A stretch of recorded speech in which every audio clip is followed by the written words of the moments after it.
السلام عليكم البنات، واش راكم؟ ان شاء الله تكونوا كامل بخير وبصحه جيده. اليوم جيتكم في فيديو جديد ووصفه جديده. راح تشوفوا معايا موسكوتشو بطريقتي الخاصه. خليكم مع الوصفه والمقادير. نبداو على بركه الله. نشوفوا المقادير. عندي هنايا 3 حبات تاع البيض يكونوا بدرجه حراره المطبخ. نحتاج ايضا عندي كاس تاع سكر، ربع كاس تاع زيت، عندي كاس حليب دافي، ونحتاج ايضا عندي كاس عصير البرتقال، لزاز تاع البرتقال، عندي باكي خميره الحلوى، ونحتاج ايضا للفارينه. وهنا في ريسيبيون راح نحط هذوك المكونات كامل كما شفتوا: البيض، الزيت، ربع كاس تاع الزيت والسكر وكاس تاع الحليب. نخلطهم مليح هكا بالباتور. يعني من الاحسن تستعملوا الباتور، اللي ما عندهاش تقدر تستعمل الفوي عادي. المهم نخلطهم مليح حتى يذوب هذاك السكر، ونتحصلوا على خليط ابيض. ونزيد نحط عليها هذاك لوزاز تاع البرتقال. اللي مش يعني اللي ما بغاتش دير هاد لوزاز تاع البرتقال تقدروا تعوضوا بمغرف كبيره تاع لافاني. هنايا راح نزيد هذا المكون اللي هو مغرف كبيره تاع الخل، اللي راح تزيد لكم طراوه للمسكوتشو تاعكم، وراح تجي طريه وهشيشه اكثر واكثر، وتجي الكيكه تاعكم اسفنجيه.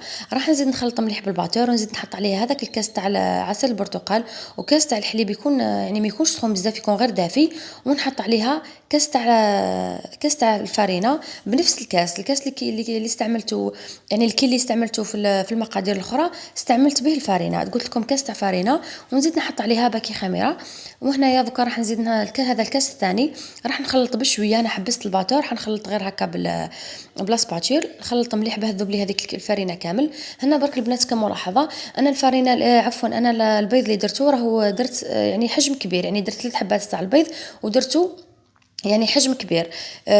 بالنسبه للقيس تاع الفارينه راني درت 2 كيسان ونص بهذا الكاس يهرب يهز 220 مليلتر. نتوما اذا كان البيض تاعكم صغير ولا سي نورمال ماكمش راح ديروا 2 كيسان تاع الفارينه، راح تنقصوا شويه الفارينه على حسب يعني على حسب البيض تاعكم، وعلى حسب ايضا نوعيه الفارينه. كاين اللي تشرب وكاين اللي ما تشربش. كما قلت لكم البنات، انا درت 3 حبات تاع البيض راهم كبار، ودرت الكيل تاع الفارينه 2 كيسان ونص. ان شاء الله يكون الشرح موضح ويكون مفهوم. هنا بعد ما كملت خلطتها مليح كما شفتوني درت هكا بالفرشيطه. هنا هذيك الطريقه يعني من الاحسن ديروها باه الحبوبات هذوك تاع الفارينه اللي ما ذابوش راح يذوبوا. وانا استعملت هذا اللومول هذا، درت له شويه تاع زبده وفارينه، دهنته مليح وفرغت هذاك الخليط ونحطه يطيب على درجه 180. نروحوا دوكا لطريقه ثانيه، هي اللي راح نخدموا صوص البرتقال. واش نحتاجو هنايا؟ عندي هنايا كاس عصير البرتقال، عندي 4 كاس تاع السكر، وعندي 4 كاس تاع الماء، وعندي 2 مغارف معمرين مليح يعني يكونوا بومبي تاع نشا. راح نحط هذاك الكاس تاع البرتقال. هنايا بالنسبه للكاس هذا تاع البرتقال البنات راني زدت فيه غير شويه باتاروب تاع يعني بذوق تاع البرتقال باش غير تعطيني هذيك لا كولور. من بعد كي نحط فوقها هذاك النشا راهي راح تولي لا كولور تاعها شويه في ترونسبارون. على بها زدت انايا شويه تاع باتاروم تاع البرتقال. نتوما اللي ما بغاش يديرها ما يديرهاش عادي.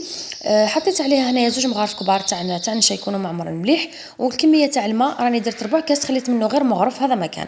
نخلط بارد في بارد، نخلط بارد في بارد. بعد ما نكمل نحطها على النار حتى تجمد كما نقولوا ولا تعقد. شوفوا القوام تاعها كيفاه ولا بعد ما عقدت هذيك الكريمه تاعي. وراح نزيد عليها مغرف صغيره برك تاع زبده. بالنسبه للقيس تاع الزبده يعني هزوا غير هكا على راس المغرف هذا مكان. نغطيها بالبابي فيلم ونخليها تبرد نحطها بجهه. هنا بعد ما طابت المسكوتشو تاعي كما راكم تشوفوا، خليتها يعني ما بردتش مليح يعني باه نديمو ليها. شوفوا مع نحيتها تتنحى فاسيلمون يعني بلا ما تلصق. وهذيك صوص البرتقال تاعي راهي واجده، ولازم حتى هي تكون بارده. ونحط هكا بطريقه عشوائيه. المهم حتى تتغلف هذيك الكيكه تاعي كامل من الفوق هكا بالطريقه هذه. صدقوني البنات هذا المسكوتشو هذه طريه، وهذيك القطرات هذوك تاع الخل ولا المغرفه هذيك الكبيره تاع الخل زدتها واحد الهشاشه واحد الطراوه. دوك تشوفوه معايا في اخر لا فيديو. هنايا بعد ما كملتها درت لها كتزيين بسيط. درت لها حبات تاع الفراز وشويه تاع دي طرونش تاع البرتقال. راح نحطها تزيد تبرد اكثر واكثر. هنايا بعد ما جبتها من الفريجيدار شوفوا القوام تاع صوص البرتقال بعد ما تماسكت. اكيد راح تعجبكم البنات، وان شاء الله تجربوها وتخليوا لي كيما موالفين اراكم في التعليقات. هنايا راح نحي كميه، راح نقطع كميه هكا تشوفوها كيف جات من الداخل. تشوفوا القوام تاعها كيفاه يجي هكا بالطريقه هذه. يعني من الاحسن انتم خليوها يعني تبرد مليح ومن بعد اقسموها. هنايا شوفوا كيفاه جا القوام تاعها. جات كيما قلت لكم كيكه اسفنجيه مليحه مع قهوه حليب ولا مع لي جو، ان شاء الله تعجبكم وتنال اعجابكم. وصلنا لنهايه لا فيديو، للملتقى ان شاء الله في وصفه جديده وفيديو جديد. تهلاو في رواحكم البنات، سلام.